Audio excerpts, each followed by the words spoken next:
Hello, in this video I'm gonna walk you through the financial model Excel template. I will show you the main inputs, the core outputs, reports and charts. So let's get started.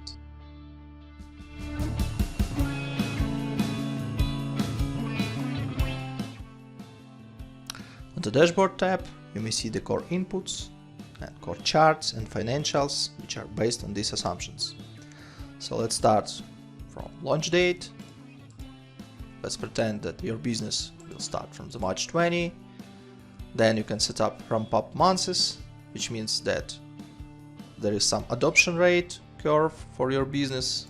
If you will input, for example, 4, this means that in first month you'll have 25%, then 50%, then 75%, and in the month number 4, and going forward, you'll have 100% of your capacity. Then under core input section, you can input total available market in terms of leads by years. Let's pretend the first year is 200,000 and each next year it will grow for 50,000.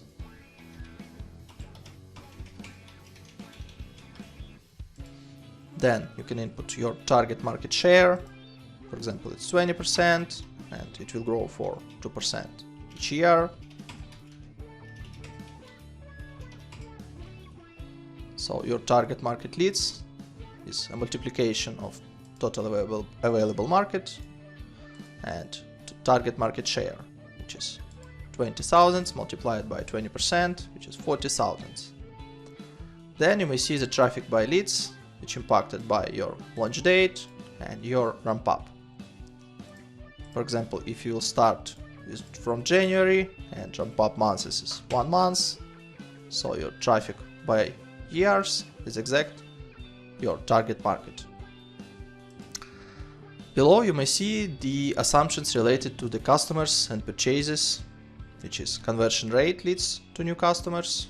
Let's pretend at 5% and will grow for 1% per year, 6, 7, 8, 9. Then you can input some percentage of your repeated customers. If your customers tend to do repeated sales, for example, it's 1%, 2%, 3, 4, and 5 by years. Then you can input count of purchases per month per repeated customer. Let's pretend it's 3 purchases per month by years. And below you may find count of purchases by years as a total. Also on the Seasonality tab you may input your sales seasonality assumptions. For example, in January you have 25%, which means that you will multiply by 125% your average yearly sales amount. The same way you can input negative value. For example, if -10 means that 90% in February will be your multiplicator for average monthly sale across the year. You may also zero out and you will not have any seasonality for your sales. On the Products tab, you may input the main information about your products. You can change the name of your product category, like category 1, category 2, etc. And you may see the sales mix, which you can change. There is also conditional formatting. For example, if in 2020 you will set up something wrong, for example, 80%, this means that product E, which is 100% minus sum of 4 percentages for categories 1 to 4, and you will see this negative amount. This means that you input something wrong. If everything is correct and the total amount of 4 categories, for example, like this, is less than 100%, that this cell will be calculated correctly and you will see it in gray color. Below you may see the total price per one purchase by categories in dollar amounts and COGS as a percentage of your revenue. The dashboard tab, after you immediately set up your core inputs, your seasonality assumption and your products assumption, you will see the revenue breakdown by categories and you already can see your revenue on profitability tab, and operating cash in, and also revenue on the core financials section.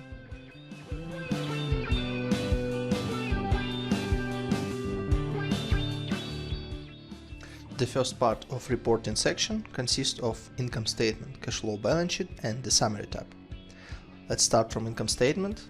So on the income statement you may find total revenue broken down by products, COGS broken down by products, gross margin, variable expenses, salaries and wages, fixed expenses, EBITDA, depreciation and amortization, EBIT, interest expense, net profit before tax, tax expense, and as a summary, net profit after tax. On the cash flow statement you will find cash flow from operating expenses, cash flow from investing expenses, and cash flow from financing expenses, broken down by its subcategories. On the cash flow indirect you may find more collapsed view of cash flow statement, also broken down by operating activities, investment activities, and financing activities. And as a total, you may see the net increase in cash or cash movement. On the balance sheet, you may find current assets, non-current assets, current liabilities, long-term or non-current liabilities, and your equity. The summary of statements you may find on the summary tab. Here you may see the income statement broken down by years, by main categories, and to the right you may see the detailed year breakdown by months. For example, I can select 2021 and we will see all the P&L line items broken down by months. Below you may see the charts with presentation of main KPIs related to the income statement. The same idea for the balance sheet. You may see more important KPIs on the charts and on the line items breakdown. And the same idea for the cash flow statement.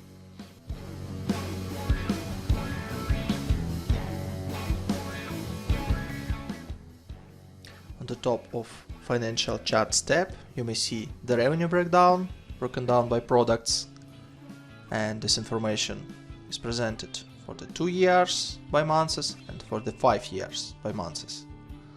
Below you may see the chart for the cash balance, operating cash flow, broken down by cash inflow and cash outflow, breakdown of EBITDA, which is revenue, COGS, OPEX, and the resulting EBITDA you may see as yellow line, and also EBIT, also broken down by months for 2 years and for the 5 years.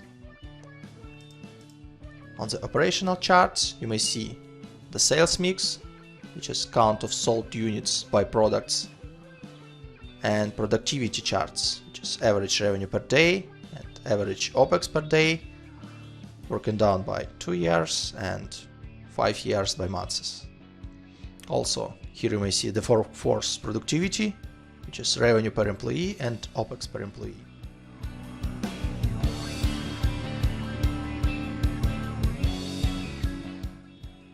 On the benchmarks KPIs, you may find your main industry-specific KPIs, which are changeable for your industry, for your country. For example, gross margin industry benchmark is 60% for your country. You may see this changed on this chart. Industry gross margin is orange and blue. This is gross margin calculated based on model. The same way you may change profit margin, for example 20%. You may see it on the chart below. For the 2 first years you may find that your profit margin is less than industry benchmark, and starting from year 2022 you have bigger amounts than industry benchmark. Also you have wages as a percentage of revenue, average weekly revenue, and average weekly net profit benchmarks.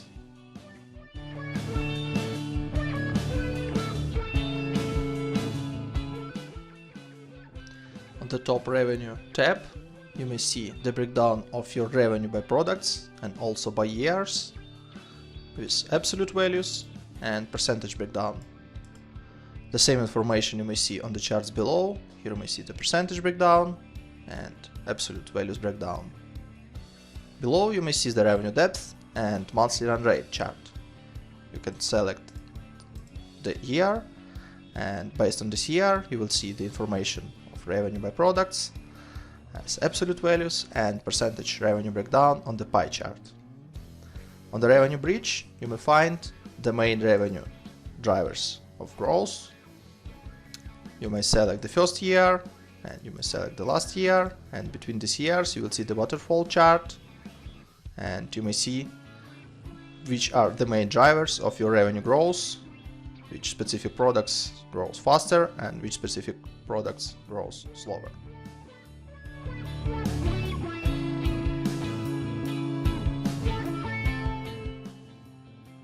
On the top expenses tab, you may find the breakdown of top 4 expenses categories, and all other expenses collapsed into other category. You may see the breakdown of absolute values broken down by years with a total below, and also to the right you may see the percentage breakdown of these expenses. The same information you may see on the charts below, which you may find the percentage breakdown and the absolute values breakdown. On the couple of charts below you may find expenses depth and monthly run rate for selected year. You are able to change this year, and you may see the absolute values and percentage breakdown on the pie chart. On the expenses bridge you may find the main drivers of expenses growth between these 2 years. These years are also changeable, so you may select the first year and you may select the last year. And you may see that total expenses starting in 2020 will change to total expenses in 2024 by this waterfall.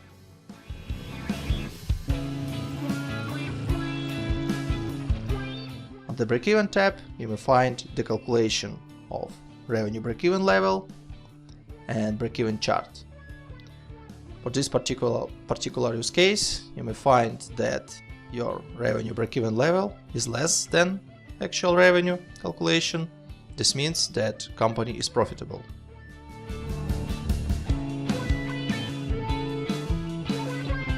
On the valuation tab, you may see the calculation of company valuation based on the cost of equity, which you may input here, cost of loans you previously inputted on the dashboard, calculation of resource share you may see here, there is also tax rate, and here you may find the weighted average cost of capital. In the valuation model there is 2 valuation methods, which is EBITDA multiple and revenue multiple. You may select one of them, and below you may input multiple of methods. Based on this information we can see terminal value, which is calculated on unlevered free cash flow. You may see the present value of unlevered free cash flow, NPV, and multiplicator evaluation for this particular company.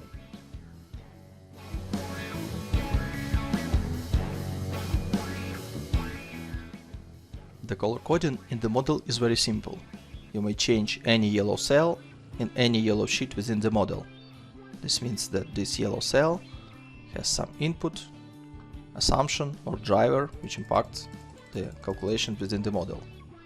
Blue sheets means that on these sheets there are some charts, reports and other information which can be useful for reporting purposes. On the tabs without color you have some extra calculations related to revenue, to debts, equity, inventory and everything which is needed for the reporting. Additionally, you have Contents tab, which allow you to navigate across the model very simple. So you may click on any report and you can go back. It is broken down by reports, assumptions, statements and setup. There is short explanation about what each tab does, but if you want to know more, you can go to How To and to see more detailed explanation of what each tab does and what inputs you may find on this sheet and what kind of outputs you may find on this sheet as well.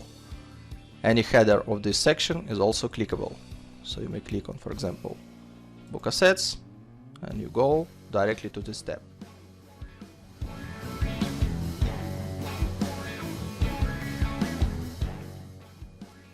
On the wages tab, you can input your headcount by categories, with hire and fire date, with annual salary, with ability to input different number of employees by years, with annual salary rise percentage, with monthly bonus and tax rate. Let me give you a couple of examples. Let it be CFO, which you are going to hire in March 20.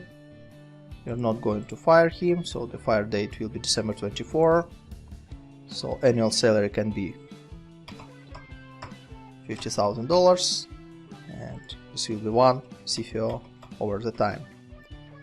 So you may see one CFO, which is one headcount, starting from March till the end of the model, which is December 24. Also, you can input 5% of salary growth rate. You may see the amounts by years connected to this annual salary and impacted by annual salary rise. Let's set up 10% monthly bonus and 5% of tax rate.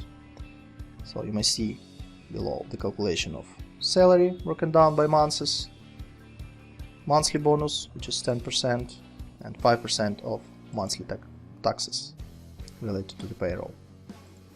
Another option to be admin account, which will start in April, which will grow till the end of the model with annual salary of $30,000.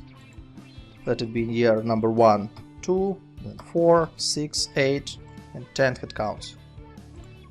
3% of annual salary growth, 5% of monthly bonus, and 5% of payroll tax rate. So in here you may see total staff numbers, which is 2 for the year number 1, 2020. Starting from year 2021, we'll have 4, then 6, 8, and 10 in the last year of the model. Again, calculation of salaries for these two, in this case 4 headcounts, calculation of bonuses, and calculation of monthly based taxes. You may see an income statement, total salaries and wages, and here you may see the total amount of bonuses, payroll taxes, and wages for these headcounts.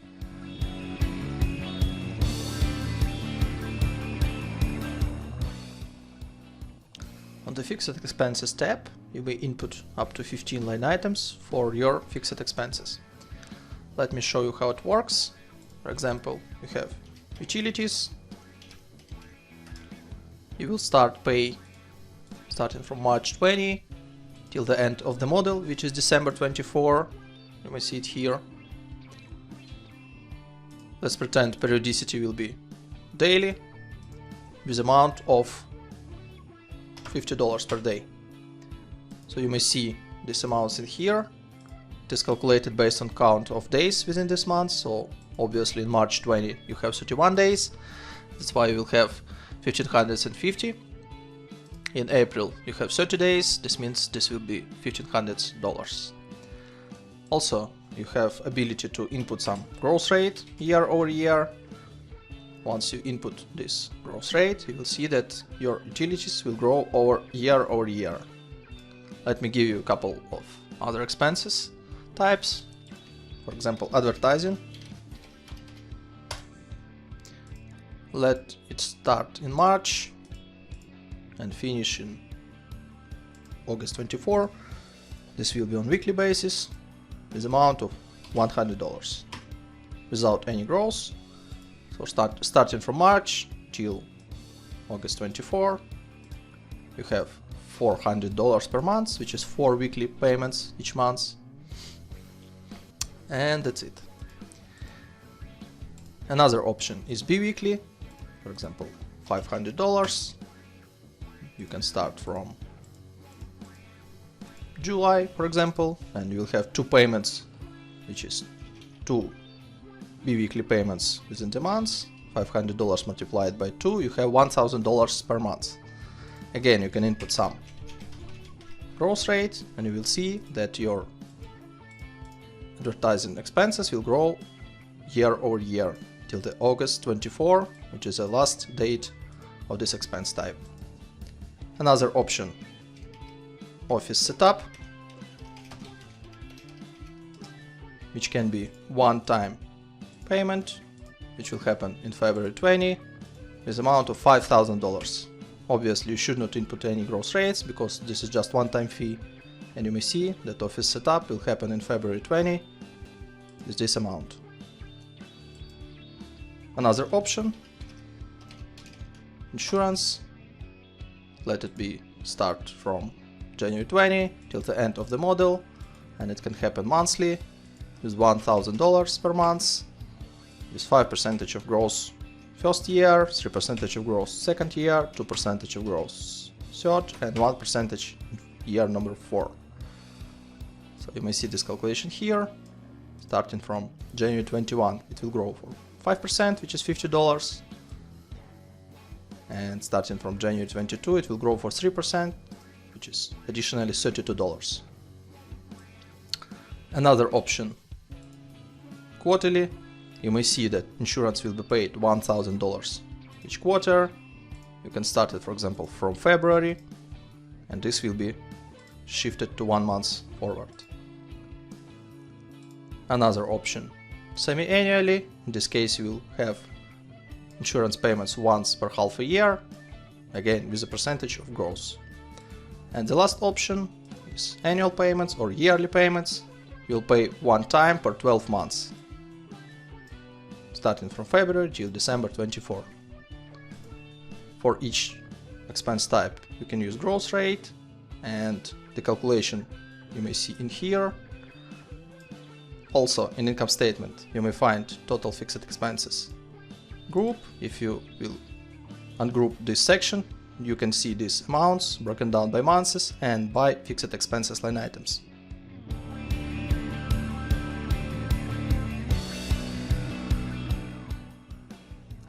On the variable expenses tab, you can input your variable expenses as a percentage of total revenue. Let me show you how it works. For example, bank fees. And your bank fees is 2.5% of your revenue. So in the same way as your revenue grows over time, you may see that bank fees will grow as a percentage of this total revenue.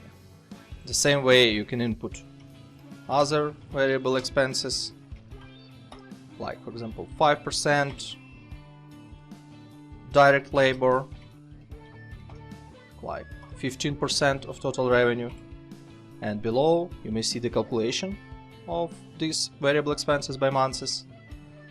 So these expenses will be connected to the income statement tab, section variable expenses, and you may see these line items by months and broken down by expenses types.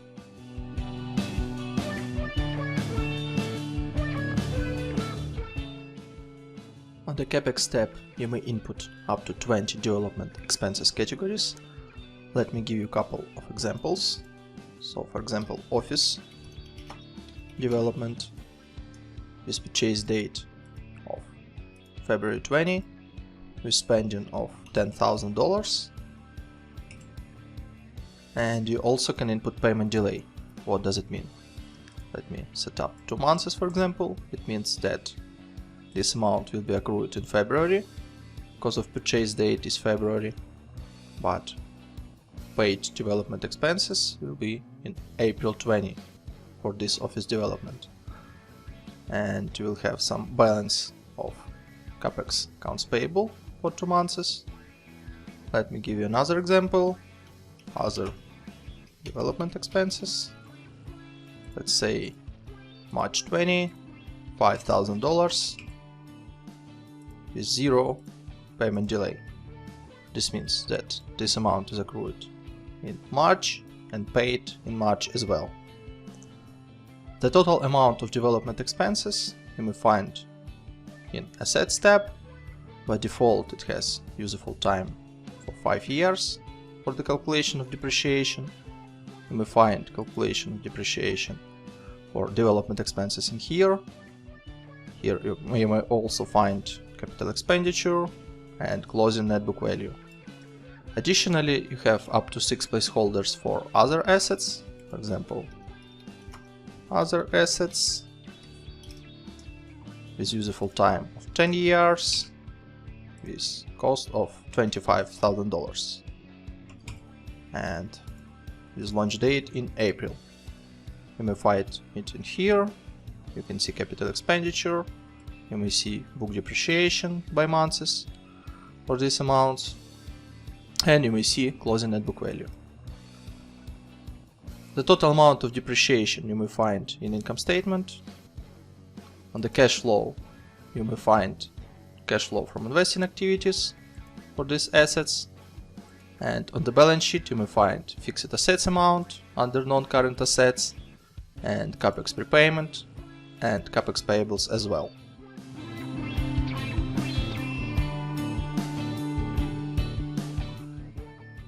On the capitalization table, you can input different founders and investors' contributions, broken down by different dates of funding, with different cost of share for each series, and you can see the dilution of shares after each round, and pre-money total equity and post-money total equity. Let's pretend that we have two founders, founder 1, founder 2. So total amount of shares for founder 1 can be 10,000, for founder number 2 20,000. Let's imagine that cost of share will be $2 and the date of founding is February. This means that investment for founder 1 is $20,000, for founder 2 is $40,000. In total they invest $60,000, which you may see here. The dilution is 33 to 67% of shares. So let's pretend that for Series A we have one investor and the date of issuance is May. Cost per share is $5 per share and number of shares is 1,000. So total amount of investment will be $5,000. You may see that before the Series A total equity was $60,000, after is $65,000, and investor 1 will have 3.23% of shares, and the shares of founder 1 and founder 2 also diluted, 32.26 and 46.52%. You can also input some amounts for Series B and Series C. The same way you can set up the date, cost of share, and up to 5 investors is up to 5 placeholders for number of shares. The amounts of funding you may see in the cash flow, in the ordinary equity risings, and you may see the balance sheet, which shows you the total equity by months.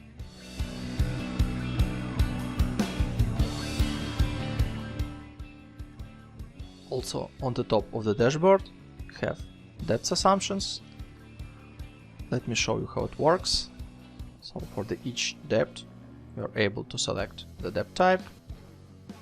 There are two debt types in the model, which is annuity and usual. Annuity means that each monthly payment, which consists your debt repayment plus interest expenses, will be equal each month. In case if you will select usual, your main debt repayments will be equal parts and interest will be just interest on the debt's closing balance. Let me give you an example how it works. So you may input some amount of the debt, the launch date, term will be 60 months, and interest can be 5%. You may also input the grant, which is just simple amount, which is paid in some specific months, and that's it. No repayments, no terms in terms of interest. So all the calculations of the debt you may see on the Capital tab. Calculations for debt number 1, debt number 2, debt number 3, total debts with grants. These calculations impacts income statement, interest expenses, the cash flow, interest paid, debt drawdowns, debt repayments, and on the balance sheet you have the debt closing balance.